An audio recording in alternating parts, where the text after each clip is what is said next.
घोंसला बनाने के लिए सोच रही थी। छोटी चिड़िया उड़ते उड़ते गांव में पहुंचा, जहां पर नीम का पेड़ था।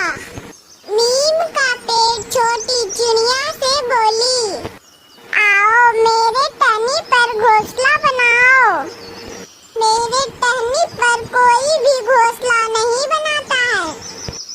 सभी पक्षी मुझसे नाराज है। ठीक है, मैं जंगल से होकर आता हूँ।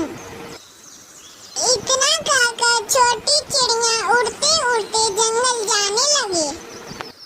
चिड़िया उड़ते उड़ते नदी पार कर रहा था और उसने छोटे छोटे लकड़ी को टुकड़े को देखा। वह घोंसला बनाने के लिए छोटे छोटे टुकड़े इकट्ठा करने लगा। लकड़ी चुनते चुनते वह थक गया और उसे भूख लग गया। चिड़िया जंगल में छोटे मोटे चुनकर दाने खाने लगी। छोटी चिड़िया अकेली थी, उसे कोई बच्चा नहीं था। वह अकेले खाती और खेलती रहती थी। फिर दाना खाकर चिड़िया गांव की ओर लौट गया। चिड़िया छोटे छोटे लकड़ी के टुकड़े को लेकर जाने लगा। चिड़िया रोज रोज आता, अपने चोंच में लकड़ी लेकर जाता। धीरे धीरे चिड़िया नीम के पेड़ पर घोंसला बनाने लगी।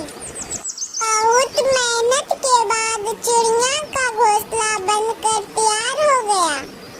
चिड़िया कुछ दिन के बाद उसी घोंसले में छोटे छोटे अंडे दिए।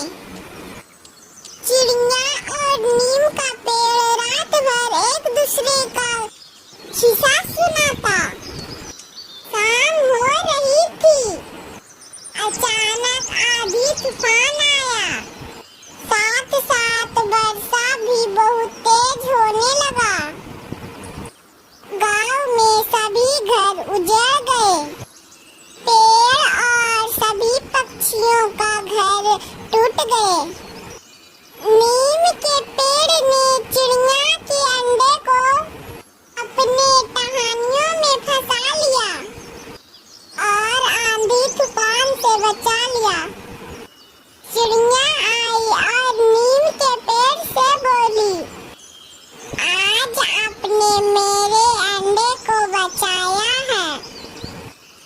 चिड़िया खुश हो गई और नीम के पेड़ को धन्यवाद दिया। फिर कुछ दिन बाद चिड़िया के अंडे से बच्चे निकला। सभी चिड़िया के बच्चे नीम के टहनियों पर खेलते और खाते और मजे करते। फिर गांव वालों नीम के पेड़ को समझने लगे कि नीम के पेड़ को सुरक्षित रखना है।